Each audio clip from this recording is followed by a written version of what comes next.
செய்தி. தொடர் மழை காரணமாக ஹொசூர் கெலவரப்பள்ளி அணைக்கு 2வது நாளாக நீர்வரத்து அதிகரித்திருக்கிறது.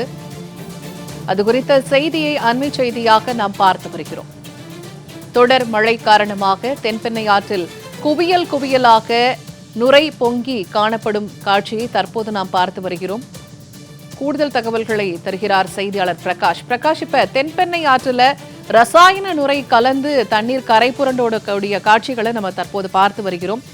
நீர்நிலைகள்ல தொழிற்சாலைகள் ரசாயனம் கலந்த கழிவுநீரை திறந்து விட்டிருக்கிறது காரணமாக சொல்லப்படுகிறது. தற்போதைய நிலவரம் என்ன? இதை தடுக்க, இதை சரி செய்ய ஏதாவது நடவடிக்கை எடுக்கப்பட்டிருக்கிறதா? பொதுமக்களுக்கு ஏதேனும் அறிவுறுத்தல்கள் வழங்கப்பட்டிருக்கிறதா? பூர்ணிமா, தென்பெண்ணை ஆற்றின் நீர்பிடிப்பு பகுதிகளான கர்நாடக மாநிலத்தின் பல்வேறு இடங்களிலும் அதே போல ஒசூர் பகுதியிலும் கனமழை பெய்தது. இந்த கனமழை காரணமாக தென்பெண்ணை ஆற்றின் வழியாக ஒசூர் கெலவரப்பள்ளி அணைக்கு நீர்வரத்து 2வது நாளாக அதிகரித்துள்ளது. இன்று காலை நிலவரப்படி பார்த்தோம்னா ஒசூர் கெலவரப்பள்ளி அணைக்கு 1368 கன அடி நீர் வினாடிக்கு வரத்தாக இருக்கிறது. அணையில் இருந்து அதே அளவு, அதாவது அதே அளவான தண்ணீர் 1368 கன அடி நீர் ஆற்றில் அப்படியே வெளியேற்றப்பட்டு வருகிறது.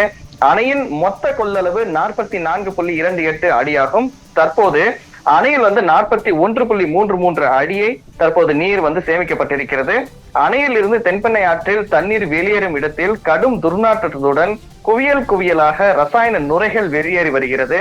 அதே போல அணையின் வலது மற்றும் இடதுபுற கால்வாய்களில் விவசாய பாசனத்திற்கு திறந்து விடப்படும் தண்ணீரிலும் குவியல் குவியலாக தற்போது ரசாயன நுரைகள் செல்கிறது.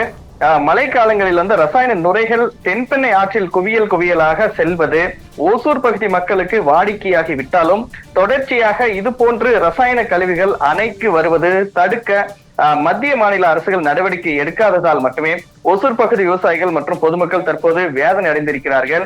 தொடர்ந்து மழை காலங்களில் கர்நாடக மாநிலத்தில் தென்பெண்ணை ஆற்றை ஒட்டி இருக்கக்கூடிய அந்தந்த பகுதியில் இருக்கக்கூடிய தொழிற்சாலைகள், அதாவது ரசாயன தொழிற்சாலைகளில் வெளியேற்ற மழை காலங்களில் நீர் வரத்து என்பது ஏற்படுகிறது. அந்த நேரங்களில் அவைகள் சேமிக்கப்பட்டு ஆற்றில் திறந்து விடப்படுகிறது. இதனால் ஆறு தென்பெண்ணை ஆறு மாசுபடுகிறது. இதனால் தான் குவியல் குவியலாக இந்த ரசாயன நுரைகள் வருகிறது. எனவே விவசாயிகளும் அந்த பகுதி மக்களும் தொடர்ந்து அவர்களுடைய கோரிக்கையை முன்வைத்து வருகிறார்கள். பூர்ணிமா,